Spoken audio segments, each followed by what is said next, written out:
ओम अज्ञानतिमिरान्धस्य ज्ञानञ्जनशलाकया चक्षुरुन्मिलितं येन तस्मै श्रीगुरवे नमः। नमो विष्णुपादाय कृष्णप्रेष्ठाय भूतले श्रीमते भक्तिवेदान्त स्वामीति नामिने। नमस्ते सरस्वती देवे गौरवाणी प्रचारिणे निर्विशेष शून्यवादि पाश्चात्य देशतारिणे। वाञ्छकल्पतरुभ्यश्च कृपा सिन्धुभ्येव च पतितानां पावनेभ्यो वैष्णवेभ्यो नमो नमः। हरे कृष्णा। उपस्थित सभी भक्तों के चरणों में मेरा कोटि कोटि दंडवत प्रणाम। हाँ, हिज राधे श्याम प्रभु जी अपने लेक्चर में बता रहे थे कि इस दुनिया में तीन श्रेणी का लोग होते हैं। नास्तिक, आस्तिक और भक्त। नास्तिक जो नास्तिक लोग जो है उनको सब जानते हैं कि वो कितने मूर्ख लोग हैं, क्योंकि भगवान ने बहुत कुछ देने के बावजूद भी भगवान का कृतज्ञता प्रकट नहीं करते वो लोग, और सभी पदार्थों को लेके खुद भोगते भोगते हैं। और ऐसे लोग नरकगामी होते हैं। और उनका जीवन जो है गरुड़ पुराण पुराण में बताया गया है कि जैसे कुत्ते बिल्ली जैसा है उनका जीवन। लेकिन उनके ऊपर जो है वो है आस्तिक लोग। वो प्रभु को मानते हैं, मंदिर में जाते हैं और भगवान के सामने झुकते हैं, अपना बहुत सारे अनेक ऐसे रीति रीति रिवाज को अपने जीवन में अपनाते हैं। लेकिन नास्तिक लोग जो है वो उनके मन में ऐसे विचार है कि भगवान परम पिता है। जो भी आपके जीवन में जरूरत पड़ता है तो मांग मांग कर ले लो बस। और मंदिर में आओ और जो भी आपकी फरमाइशें या जो भी आपकी इच्छाओं को प्रकट करो, और भगवान आपकी इच्छाओं को पूर्ति कर देंगे। जीवन में जो भी समस्या है वो सब सुलझा देंगे। अगर कुछ चीज प्राप्त करना हो तो वो वरदान मांग लो। वो देने के लिए सक्षम है तो वो आपका वरदान आपको दे देंगे। भगवान बहुत बड़े व्यक्ति है वो। अनंत कोटि ब्रह्मांड की नायक है। तो ऐसे सोच रहता है ये लोग, आस्तिक लोग ऐसे मानते हैं। आस्तिक से भी बढ़कर जो है वो है भक्त, जो समझता है कि भगवान हमारे आदेशों को पूर्ति करने के लिए मंदिर में खड़े नहीं है। भगवान तो नास्तिक को भी धन धान्य देते हैं, पानी देते हैं, हवा देते हैं, नास्तिकों के लिए रहने के लिए व्यवस्था भी करते हैं। अगर नास्तिकों के लिए सभी व्यवस्था किया है तो आस्तिकों को भगवान क्यों नहीं देंगे। भगवान तो अफ्रीकन जंगल में जो हाथी रहते हैं उनको भी घास देते हैं। पंछियों जो आसमान में उड़ते हैं उनको भी खाना देते हैं। मांगे बिना देने वाले होते हैं भगवान। तो भगवान के प्रकृति में सब निस्वार्थ है। जैसे बारिश बरसती है हर जगह निस्वार्थ होकर। जब बारिश गिरती है वो नहीं देखती है कि हाँ इधर समुद्र समुद्र में पानी है, इधर नहीं बरसूंगा।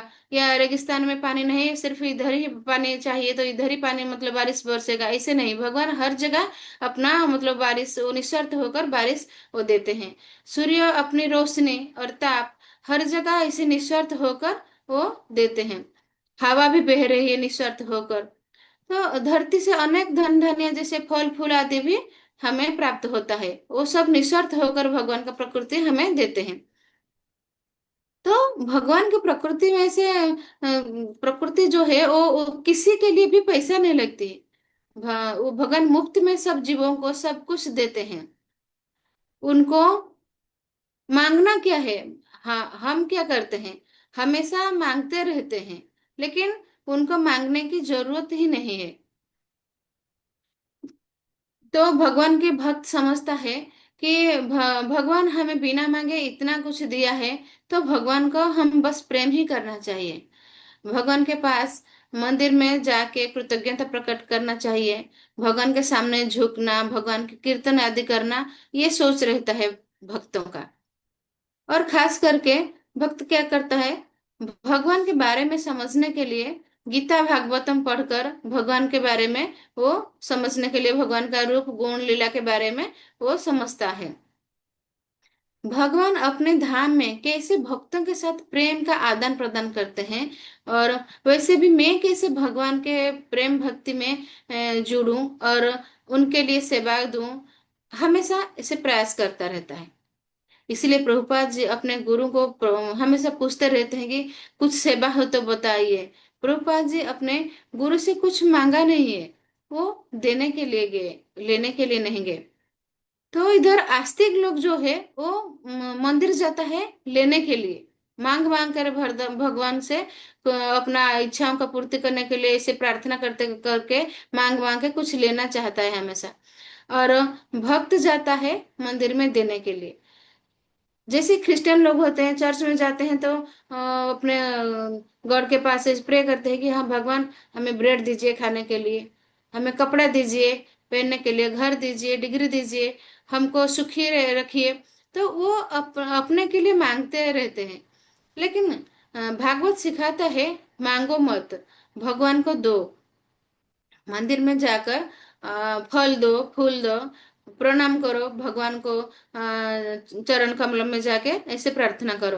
तो पूजा आराधना दो भगवान को, उनको कपड़ा आभूषण दो, उनको प्रार्थना करो और भगवान का उत्सव जो है वो मनाओ, उनको केंद्र बिंदु मानकर। इसलिए आठवां अपराध में बताया गया है कि ये हरिनाम जो जप जो हम रोज करते हैं, ऐसा नहीं है कि कर्मकांड में जैसे वैदिक मंत्र का उच्चारण हो। उसमें देखेंगे अनेक मंत्र है, जैसे पुष्पमान प्रजामान भवति, बोलते हैं कि इनको प्रजा हो, इनके लिए अच्छा जमीन प्राप्त हो, और इनको बहुत अच्छे अच्छे सुख सुविधा प्राप्त हो। इस तरह अनेक वैदिक मंत्र है।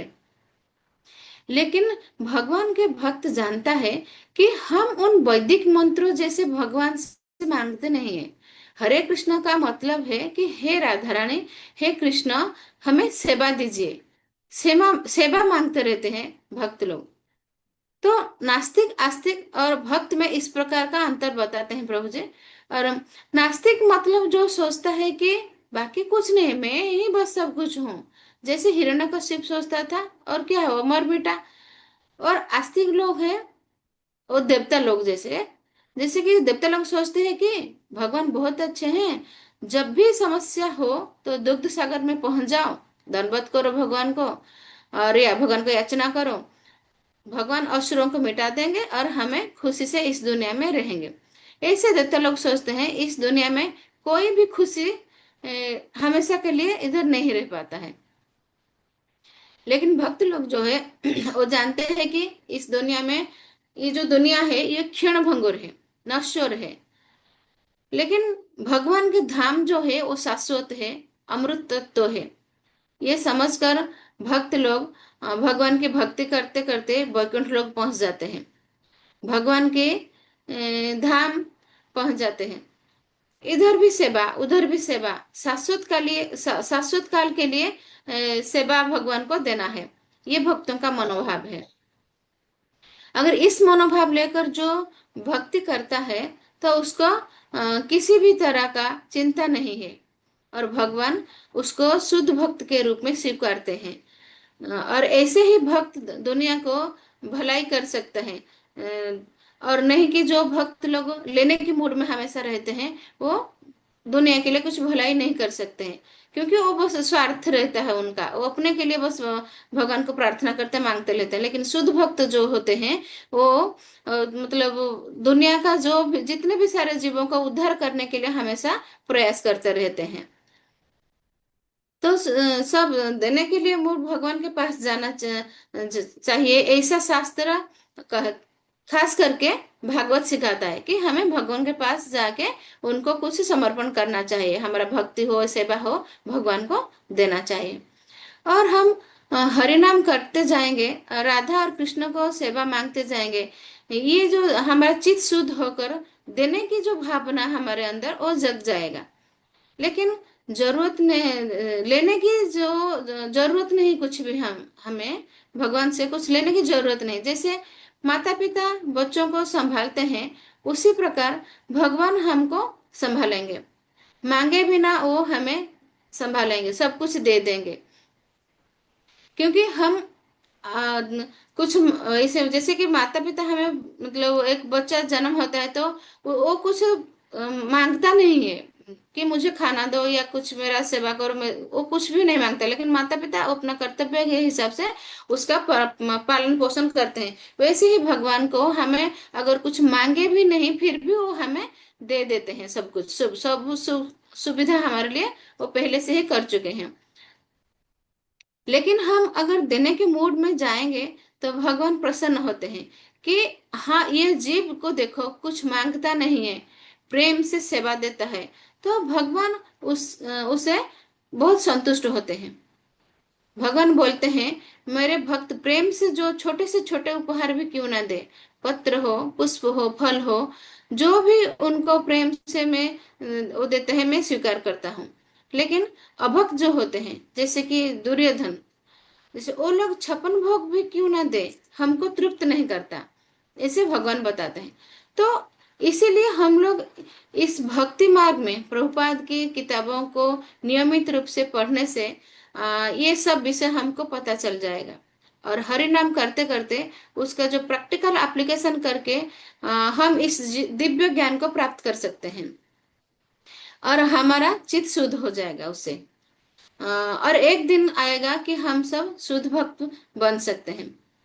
तो सभी भक्तों की चरणों में मैं प्रार्थना करती हूँ कि मेरे ऊपर भी कृपा कीजिए, ताकि मैं भक्ति में आगे बढ़ पाऊं और भगवान और भक्तों की सेवा कर पाऊं। हरे कृष्ण।